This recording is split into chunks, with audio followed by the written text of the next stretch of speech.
আল্লাহ বলছে, বান্দা আমি না আমার প্রতিটা ইমানদার বান্দাকে শুধুই জান্নাত দিতে চাই, একজনকেও আমি জাহান্নাম দিতে চাই না। এজন্য প্রতি বছর একবার রমজানে আমি আল্লাহ আমার সমস্ত ইমানদার বান্দার জন্য আমি জাহান্নামের দরজা বন্ধ করে দেই, শুধু জান্নাতের দরজা খুলি, যেন আমার প্রতিটা ইমানদার বান্দা একটা মাস রোজা গুনাহ ছেড়ে দিবে, আমার বন্দেগী করবে, আর শুধু জান্নাতে ঢুকবে, শুধু জান্নাতে ঢুকবে। আয় বান্দা, সব চলে আয় আমার জান্নাতে, আমি সবাইকে দেব জান্নাত।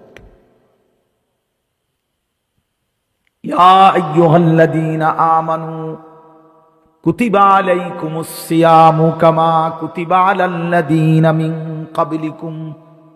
রব্বুল আলামিন বলেন, হে ঈমানদার, জন্য রমজানের আলোচনা আল্লাহ শুরু করতে গিয়ে বলেছেন, হে ঈমানদার। আল্লাহ যেন বলছেন, হে ঈমানদার, পুরা বিষয়টা তোমার জন্য, তোমার জন্য। মাহে রমজানের সবগুলো আয়োজন আমি আল্লাহ করেছি তুমি মুমিনের জন্য। এটা হিন্দুর কিছু না, রমজানের সব কিছু মুমিন তোমার জন্য, ইহুদি খ্রিস্টানের জন্য না। এটা ভাত তরকারি না, এটা রমজান।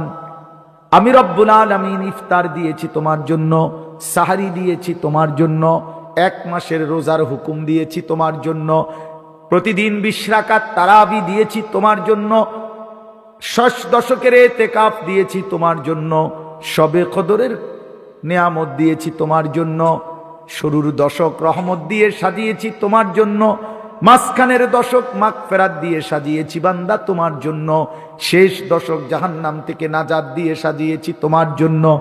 জান্নাতের দরজা খুলেছি মুমিন তোমার জন্য, জাহান্নামের দুয়ার বন্ধ করে দিয়েছি তোমার জন্য, শয়তানগুলোকে শেকলে বন্দী করে রেখেছি তোমার জন্য।